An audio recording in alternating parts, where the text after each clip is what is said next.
ಬೆಳಿಗ್ಗೆ ಎದ್ದು ಮಗ ತೊಳ್ಕೊಂಡು ಫೇಸ್ ವಾಶ್ ಯೂಸ್ ಮಾಡಿ ಮುಖಕ್ಕಾಗಿ ರೆಡಿಯಾಗಿ ಬೇಗ ರೆಡಿಯಾಗಿ ಹೊರಟೆ ಡ್ಯೂಟಿಗೆ. ಹೊರಡೋ ಟೈಮಲ್ಲಿ ಹಂಗೇನೆ ಮುಡ್ಗ ಬಂದಿದ್ದ ಅವ್ನು ಐಟಮ್ ತಂದಿದ್ದ ನೋಡ್ಕೊಂಡು ಗಾಡಿಗಳಿಗೆ ಫಿಟ್ ಮಾಡಪ್ಪ ಅಂದ್ಬಿಟ್ಟು ನಾನು ಟೈಮ್ ಆಯ್ತು ಅಂದ್ಬಿಟ್ಟು ಹೊರಟೆ. ಅಲ್ಲಿಂದ ಹೊರಟಿ ನಮ್ಮ ಬಾಸ್ ಮನೆಗೆ ಹೋಗೋಣ ಅಂತ ಅಂದ್ಬಿಟ್ಟು ಬೇಗ ಬಂದೆ, ಲೇಟ್ ಆಗ್ಬಿಟ್ಟಿತ್ತು. ಹಾಗೆ ಬಂದು ಲಿಫ್ಟ್ ಅಲ್ಲಿ ಬಂದು ಮೇಲ್ಗಡೆ ಏನೋ ಓದ್ತಿದ್ರು ಹುಡುಗರು, ಇನ್ನು ಬರೋದು ಟೈಮ್ ಆಗುತ್ತೆ ಅಂದ್ಬಿಟ್ಟು ನಮ್ಮ ಬಾಸ್ ಬಂದೆ ಮೇಲ್ಗಡೆ ನೋಡೋಣ ಅಂದ್ಬಿಟ್ಟು ಏನೋ ಸ್ಟಡಿ ಮಾಡ್ತಿದ್ರು. ಹೇಳ್ಕೊಡ್ತೀನಿ ಅಂತಂದೆ, ಬೇಡ ನಾನು ಅಂದ್ಬಿಟ್ಟು ಕೆಳಗಡೆ ಬಂದೆ. ನನ್ನ ತಮ್ಮ ಏನೋ ಒಂದು ಪ್ರಯತ್ನ ಮಾಡ್ತಿದ್ದ, ಯಾವ್ದೋ ಸ್ಪೆಷಲ್ ತಿಂಡಿ ಮಾಡ್ತಿದ್ದೀನಿ ಅಂತ. ಏನೋ ಬ್ರೆಡ್ಗೆ ಹಾಕ್ಬಿಟ್ಟು ಕೊಟ್ಟ.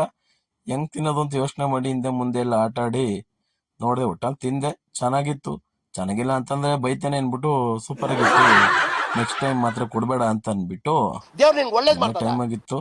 ಗಾಡಿ ಬಂತು, ಕೊನೆಗೆ ಗಾಡಿ ಬಂದ್ಮೇಲೆ ಗಾಡಿಗೆಲ್ಲ ಹತ್ಕೊಂಡು ಇವ್ರು ನಿದ್ದೆ ಮಾಡ್ತಿದ್ರು.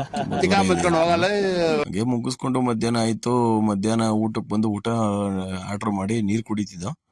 ಹಂಗೆ ಮೆನು ನೋಡ ಅಂತ ನೋಡಿದ್ರೆ ಕನ್ನಡನೇ ಕಾಣಿಸ್ತಿದೆ. ಅಂದ್ರೆ ನಾವು ಬಂದಿರೋದು ಕೇರಳ, ಬಟ್ ಕನ್ನಡ ಇರುತ್ತೆ. ಹಾಗೆ ಊಟ ಮಾಡ್ಕೊಂಡು